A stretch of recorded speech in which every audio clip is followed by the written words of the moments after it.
bagi aku apa untuk aku terangkan sebenarnya apa yang ada dalam dokumen sebanyak 59 muka surat daripada IIC kepada FAM, dan FAM dah upload pun dokumen itu menggunakan scan file lah. Assalamualaikum warahmatullahi wabarakatuh. Jadi hari ni aku nak buat konten. Bila belakang aku ni ada pasal FAM, so ini adalah kes pasal 7 pemain warisan tu lah. Dan kita memang ada jawatan kuasa, kita dah tahulah ada jawatan kuasa siasatan bebas ataupun dalam bahasa Inggeris dia adalah IIC, Independence Investigation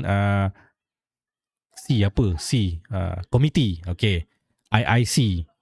Ya, dia diketuai oleh bekas ketua hakim negara iaitu Tun Mat Raus, yang adalah dia punya dia ada beberapa ahli yang lain, termasuklah bekas ketua pengarah mampu dan juga setiausaha iaitu seorang lawyer senior lah. Adalah sebelum ni aku punya episod aku ada bagi tahu siapakah individu tersebut dan korang boleh tengok lah. Dan ini adalah episod untuk aku bagi aku terangkan sebenarnya apa yang ada dalam dokumen sebanyak 59 muka surat daripada IIC kepada FAM, dan FAM dah upload pun dokumen itu menggunakan scan file lah. Maksudnya bukan original PDF file daripada IIC, tapi dia scan file, dia dapat hard copy dan orang FAM scan dan dia upload ke laman media dia. Nanti aku akan bagi link kat dalam episode description. So latar belakang secara kasarnya FAM dah melantik bekas ketua hakim negara iaitu Tun Mat Raus sebagai pengurusi jawatankuasa siasatan bebas. Ada 7 pemain, tak perlu lagi lah aku bagi tahu siapa 7 pemain tersebut. Dan adalah beberapa individu lain yang ada kaliber untuk dijadikan ahli jawatankuasa bebas ni lah. Dan perlu diingatkan yang semua ahli tidak dibayar, dia buat secara percuma kerja. Tapi kos maksudnya kos pengangkutan ke, segala kos meeting apa semua, klaim minyak dan sebagainya ditanggung oleh FAM. Tapi dia tak bayar lah, maksudnya tak dapat gaji lah dia orang buat kerja ni. Dan tempoh siasatan mereka adalah selama 6 minggu. Okey. Bahagian kedua untuk episod ini aku nak bercerita mengenai metodologi siasatan oleh IIC.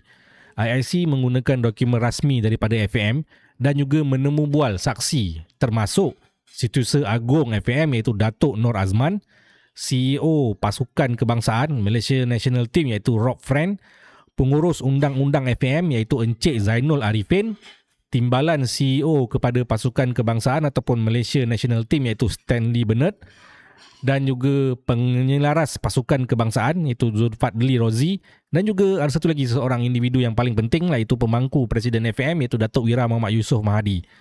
Dan perlu diingatkan kat sini IIC ni juga ada sekatan sebenarnya. Maksudnya dia tidak full power lah, dia tak ada kuasa penuh. Dia ada juga sekatan. Apakah sekatan tersebut? IIC dia tak ada kuasa rasmi untuk paksa saksi hadir dan juga tidak dapat buat pengesahan forensik dokumen. So ada terbatas lah kuasa IIC ni. Okay, jadi bahagian yang ketiga kita akan berbincang sikit mengenai kronologi kes lah. Okey, pemberian kewarganegaraan Malaysia kepada 7 pemain tersebut. Mereka ni semua dapat kewarganegaraan pada 18 Mac 2025. Kecuali pada pemain ada yang dapat pada 18 Mac, ada yang dapat pada 3 Jun. Maksudnya ada yang awal dan ada yang lewat sedikit. FAM menghantar dokumen rasmi kepada FIFA dengan pasport Malaysia, sijil kelahiran datuk dan nenek dan juga kenyataan pemain tersebut. Dan FIFA menerima dan mengesahkan kelayakan pada bulan Mac dan juga pada bulan Jun.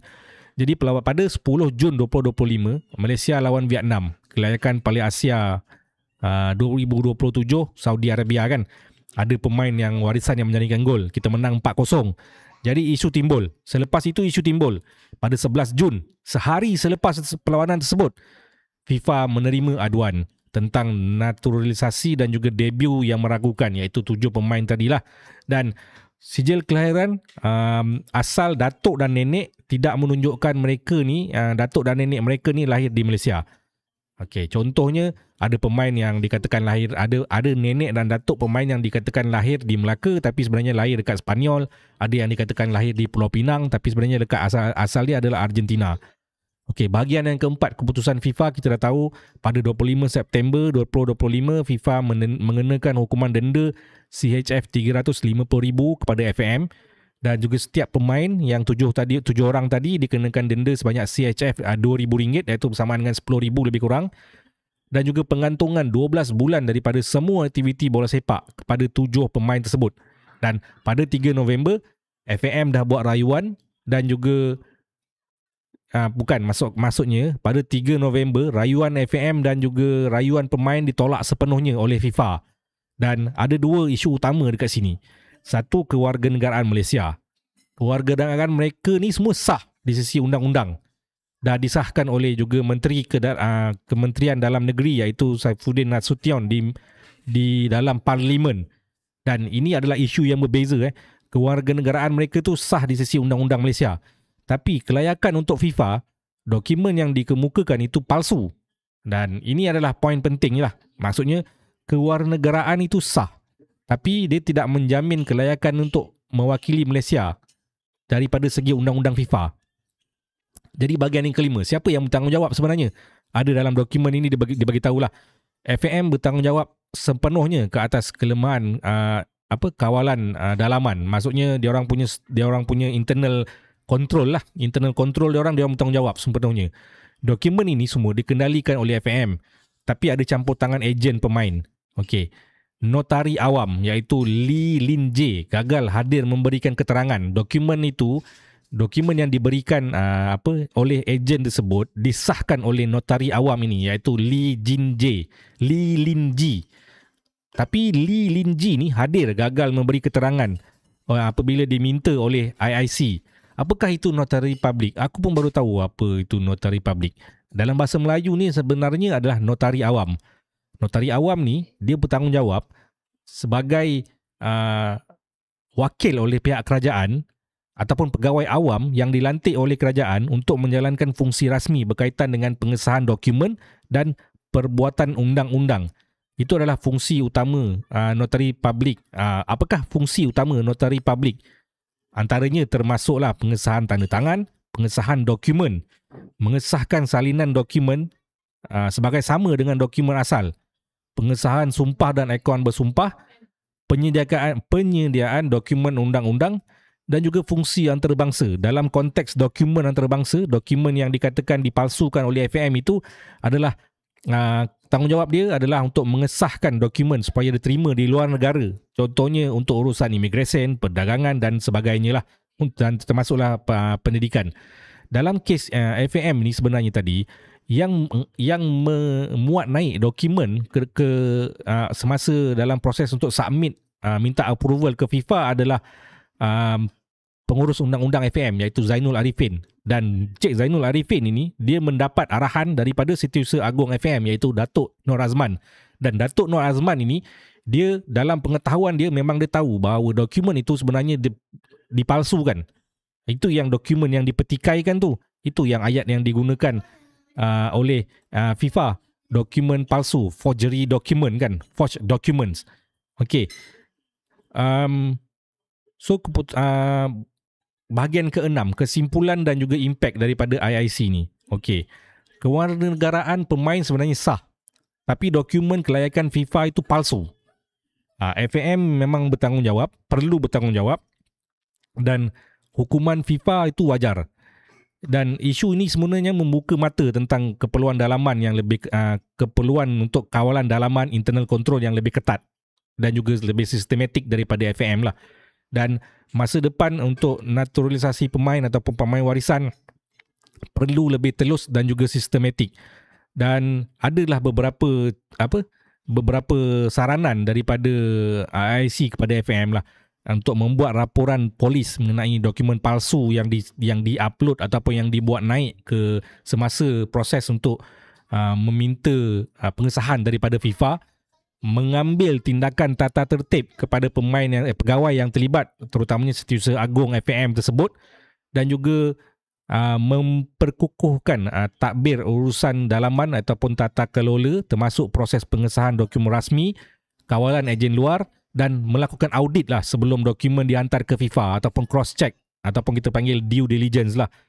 Jadi ini sebenarnya sangat-sangat serius lah, dan apa yang aku boleh simpulkan daripada dapatan IIC ni mengatakan bahawa dia sebenarnya selari lah dengan apa yang FIFA bagi tahu dalam motivated decision dia, iaitu FIFA memang mengesahkan yang dokumen yang dihantar itu palsu dan IIC pun cakap memang dokumen itu palsu sebenarnya. So selari, maksudnya tiada sebarang keraguan lah daripada apa yang FIFA bagi dalam motivated decision dia. Dengan kalau kita nak bandingkan dengan IIC punya dapatan ataupun IIC punya finding. So itulah saja semua fakta penting mengenai dapatan ataupun finding daripada IIC ni. Jadi apakah pendapat korang? Adakah sebenarnya ruang lagi sebenarnya FAM untuk mempertahankan diri? Sebab apabila kita dah tahu IIC sendiri mengesyorkan bahawa dokumen ini yang bertajuk Report of the Independent Investigation Committee of Football Association Malaysia (FAM) FIFA case on FIFA case against FAM and 7 players of the Malaysian National Football Team. Ini disorkan untuk dipublikkan lah. Sebab tu kita boleh baca, dan adalah beberapa exhibit yang disahkan tadi, yang cakap tadi Mr. Lee Lin Ji di Menara Pelangi, Jalan Kuning, Taman Pelangi di Johor Bahru. Johor Bahru kan. So itu terpulang pada korang lah untuk korang mengatakan sebenarnya siapa yang bertanggungjawab. Tapi itu sajalah daripada aku untuk kali ini. Kalau mungkin aku ada dapat point yang baru, aku akan try upload lah lagi di episod yang akan datang. So itulah saja daripada aku untuk episod kali ini. Aku Zonan, this is the Blue Podcast Malaysia. Kita berjumpa lagi di episod yang akan datang. Assalamualaikum warahmatullahi wabarakatuh.